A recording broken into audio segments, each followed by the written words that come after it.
নমস্কার বন্ধুরা, Laboni kitchen with village ফুডে আপনাদের সকলকে স্বাগত জানাই।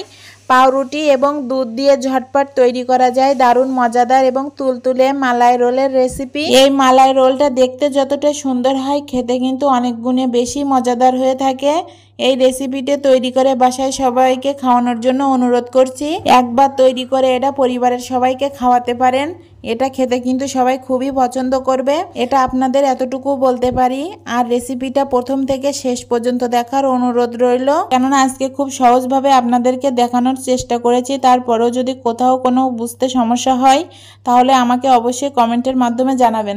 আমি এখানে 8 পিসের মতো ব্রেড স্লাইস নিয়েছি। এখানে কিন্তু আপনারা যে কোনো ধরনের ব্রেড নিতে পারেন, চেষ্টা করবেন সাদাগুলো নিতে, আর একটু বড় হলে খুবই ভালো হয়, দেখতে খুবই ভালো লাগে।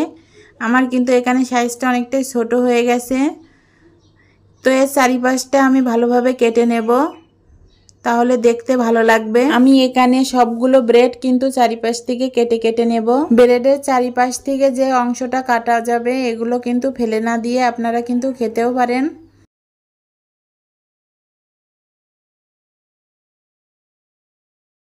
তো ব্রেডের চারিপাশটা দেখেন আমার কিন্তু সবগুলো কাটা হয়ে গেছে।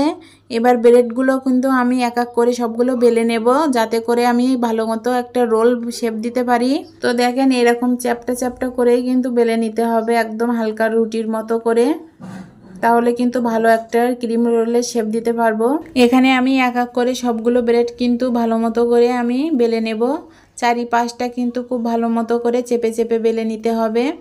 দেখেন ঠিক এরকমভাবে বেলে নিতে হবে, আর একটু ধৈর্য সহকারে কিন্তু এগুলো বেলতে হবে। জোরে কিন্তু ঠেলা দিলে একদম ভেঙে ছিঁড়ে যাবে। তো দেখেন আমার কিন্তু সবগুলো ব্রেড কত সুন্দরভাবে দেখেন বেলা হয়ে গেছে। তো ব্রেডগুলো এবার আমি একটা সার্ভিং ডিশে তুলে রেখে দেব। এখানে কিন্তু অনেকে ক্রিমের ভিতরে যে পুরটা দেয় অনেকে অনেকভাবে বানিয়ে থাকে, তো আমি কিন্তু যেভাবে বানাবো সেটাই আজকে আপনাদের সাথে শেয়ার করব। আমি এখানে 2 কাপের মতো লিকুইড দুধ নিয়েছি।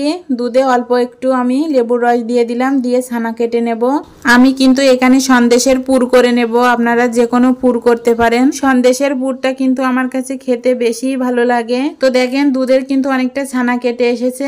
আরো 2 মিনিটের মতো ভালো করে জাল করে নিলে দেখেন একেবারে ছানা কেটে যাবে। তো দেখেন এ পর্যায়ে ছানাগুলো কিন্তু একেবারে দলা বেঁধে গেছে। এ পর্যায়ে ছানাগুলো আমি একটা পরিষ্কারের ছাঁকনি দিয়ে সেকে ভালো করে নিগড়িয়ে নেব। তো ছানাগুলো আমি ঢেলে দিলাম, দিয়ে এবার একটু ঠান্ডা জল দিয়ে ভালো করে চটকিয়ে নেব, যাতে করে ভিতর থেকে যে টক ভাবটা আছে সেটা যেন চলে যায়। আপনারা কিন্তু এরকম ঝামেলা ছাড়াও কিন্তু অনেকভাবে কিন্তু এর ভিতরের পুরটা তৈরি করে নিতে পারেন, তবে আমার এইভাবে সন্দেশের পুরটা কিন্তু অনেক বেশি ভালো লাগে আর খেতেও অনেক বেশি মজা লাগে। আপনারা একদিন হলেও এটা করে খেয়ে দেখবেন। এইভাবে যদি আপনারা মালাইয়ের পুরটা যদি করতে পারেন তাহলে কিন্তু এর টেস্টটা আরো দ্বিগুণ হারে বেড়ে যায়। তো দেখেন ছানাগুলো কিন্তু আমি ঠান্ডা জল দিয়ে ভালো করে ধুয়ে নিলাম। এবার হাত দিয়ে একটু হালকা হাতে চেপে চেপে জলটা ঝরিয়ে নেব। তো দেখেন ছানাটা কত সুন্দর ঝরঝরে হয়েছে। এবার আমি দুধের মালাইটা বানিয়ে নেব। এখানে আমি 1.5 কাপের মতো জল নিয়েছি। জলটা একটু গরম হয়ে গেলে 1 কাপের মতো গুঁড়ো দুধ দিয়ে দিলাম। আপনারা কিন্তু এখানে লিকুইড দুধ দিয়েও করতে পারেন। আপনারা এখানে লিকুইড দুধ দিয়ে করলে এখানে 1 কেজি মতো দুধ জ্বালিয়ে 250 মতো করে নিতে পারেন। আমি কিন্তু এখানে মেলা জল দিইনি, জাস্ট 1.5 কাপ জলে 1 কাপ গুঁড়ো দুধ দিয়েছি। তো দেখেন মালাইটা কিন্তু অনেকটাই রেডি হয়ে গেছে। আমি অল্প একটু ফুটিয়ে নিলে কিন্তু আমার হয়ে যাবে। আমি এখানে 1/2 কাপের মতো চিনি দিয়ে দিলাম। আপনারা আপনাদের টেস্ট অনুযায়ী কমিয়ে বাড়িয়ে দিতে পারেন। আপনারা দুধের ঘনত্বটা দেখেই বুঝতে পারছেন যে মালাইটা কতটা ঘন হয়ে গেছে, একদম লালচে লালচে ভাব এসে গেছে। এটা কিন্তু আমি মেলাক্ষণ জ্বালাবো না, অল্প একটু সময় জ্বালিয়ে নামিয়ে রাখতে পারবো। আমি এখানে 1 চিমটি মতো লবণ দিয়ে দিলাম, যাতে করে মিষ্টির ব্যালেন্সটা ঠিক থাকে। আপনারা কিন্তু স্কিপ করতে পারেন, নাও দিতে পারেন। তো মালাইটা দেখেন কত সুন্দর লাল হয়ে গেছে, ঘন হয়ে গেছে। এবার কিন্তু আমি নামিয়ে নেব। তো মালাইটা নামানোর শেষে অল্প একটু মালাই রেখে দিয়েছি, যাতে করে আমি সন্দেশটা করতে পারি। ওই অল্প একটু মালাইয়ের ভিতরে কিন্তু আমি ছানাটা দিয়ে দিলাম, আর আমি 1 চামচের মতো চিনি দিয়ে দিলাম, যাতে করে এটা খেতে অনেক বেশি ভালো লাগবে। আমি ছানাগুলো কিন্তু হাতার সাহায্যে একটু একটু ভেঙে দিলাম। আপনারা কিন্তু আগে থেকে হাত দিয়ে ভালোভাবে মথে দিতে পারেন, তাহলে একটু বেশি ভালো হয়। আর এখানে আমি 1 চামচের মতো গুঁড়ো দুধ দিয়ে দিলাম, দিয়ে ভালো করে মাখিয়ে আমি নাড়িয়ে চাড়িয়ে নেব। আর এখানে ছানার খিরসাটা করার সময় কিন্তু চুলা আঁচটা একেবারেই লো করে রাখতে হবে, না হলে তলায় কিন্তু পুড়ে যাবে। এখানে আমি অল্প একটু ঘি দিয়ে দেব, আপনারা কিন্তু নাও দিতে পারেন, তবে দিলে এর ফ্লেভারটা অনেক সুন্দরই আসে আর তলায় কিন্তু একটুও লাগে না।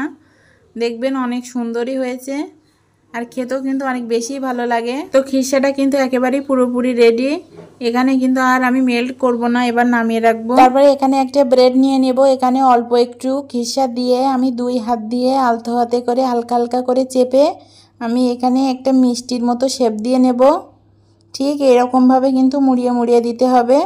তো দেখেন এরকমভাবে কিন্তু হালকা হাতে মুড়িয়ে মুড়িয়ে দিয়ে আমার একটা মিষ্টি হয়ে গেল।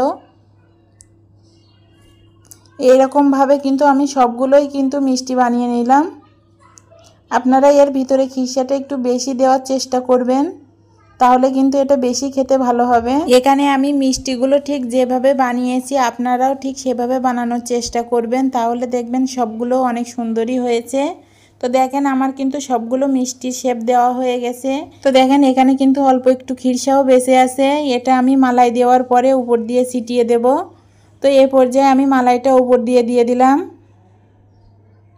তো দেখেন সব কয়টার পরে কিন্তু ভালো করে দিয়ে দিতে হবে। আপনারা দেখেই বুঝতে পারছেন ঘনত্বটা কত সুন্দর এবং ঘন হয়েছে। এ পর্যায়ে আমি খিরসাটা উপর দিয়ে ছিটিয়ে ছিটিয়ে দেব। আমি এখানে পুরো খিরসাটাই কিন্তু দিয়ে দেব, তাহলে বেশি খেতে ভালো লাগবে।